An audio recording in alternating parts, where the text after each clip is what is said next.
د حضرت علی المرتضی رضی الله عنه د فاطمه زهرا رضی الله عنها نه 15 بچیو، 3 زامن او 2 لوریانې، حضرت حسن، حضرت حسین، حضرت محسن رضی الله عنه، او 2 لوریانې وی حضرت زینب اور حضرت ام کلثوم رضی الله عنهما. په خپل زندګۍ کې تر څو پورې چې حضرت فاطمه زهرا رضی الله عنها ژوندۍ وه، نو علی رضی الله عنه بل نکاح نه و کړی. دک 15 بچیو. چې کله فاطمه زهرا رضی الله عنها دنیا نه پرده فرمایله، انتقال وشو، نو تاریخ پرو سره علی المرتضی رضی الله عنه ډیر شي نکاحګانې کړې وي. البدایه والنهایه کې دي چې دا غډیرو نکاحګانو په بنیاد باندې د علی المرتضی رضی الله عنه 14 زامنو د مختلفو بیبیانونه 14 زامن،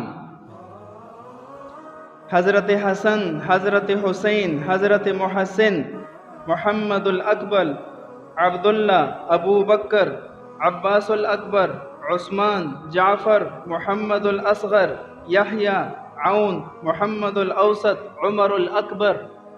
ټول د صحابو نمونه دي.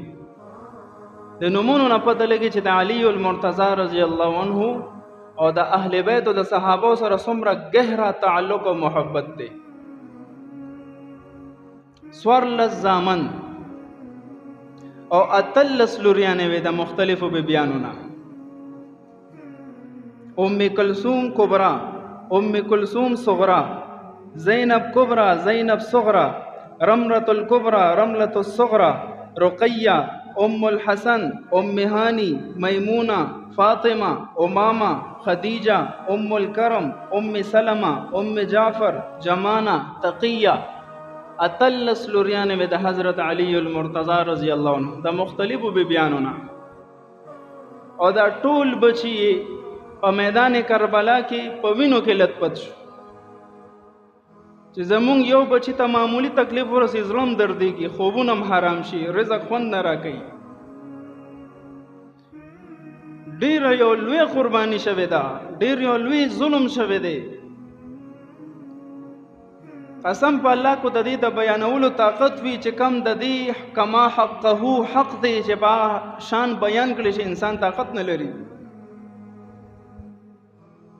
یو بچی نه، 2 نه، ټول بچی د نبی علیہ السلام ټول خاندان 72 تنان په میدان کربلا کې د ظالمانو په لاس باندې شهید کړي شو.